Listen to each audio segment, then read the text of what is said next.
বন্ধুরা, কর্ম না স্বাস্থ্য কোনটার প্রতি আপনাদের জোর বেশি বা ফোকাস বেশি? একটা কিন্তু আরেকটার পরিপূরক নয়। আমরা জানি যে কর্মভাব কোনটাকে নির্দেশ করে? ১০ নম্বর ঘর থেকে আমরা কর্ম পাই। ৬ নম্বর ঘর থেকে আমরা কি পাই? না চাকরি বা কাজ করার মাধ্যমে যে পয়সা আমরা আর্ন করি সেটা এখান থেকে পাই। আর কাজ করে আমরা যে টাকাটা সঞ্চয় করি, যে ব্যাংক ব্যালেন্স করি, সেটা ২য় ঘরকে নির্দেশ করে। তাই কর্মের ক্ষেত্রে বা অর্থ রোজগারের ক্ষেত্রে আমরা এই ৩টে ঘরকে প্রাধান্য দিয়ে থাকি। এইবারে মজার বিষয় দেখুন, এই ১০ নম্বর ঘরের দ্বাদশ ঘর কোনটা? না নবম ঘর। ৬ নম্বর ঘরের দ্বাদশ ঘর কোনটা? না পঞ্চম ভাব। আর ২ নম্বর ঘরের দ্বাদশ ভাব কোনটা?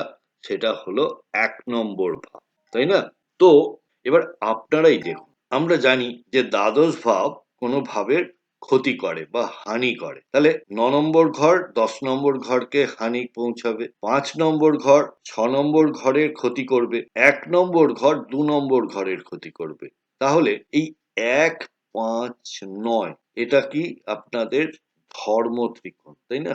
বা মূল ত্রিকোণ বলি। এই ১, ৫, ৯ আপনাদের অর্থ রোজগারের পথে অন্তরায়। তাহলে আপনারা যখন অর্থের পেছনে ছুটবেন তখন এই ১, ৫, ৯ এর হানি হবে।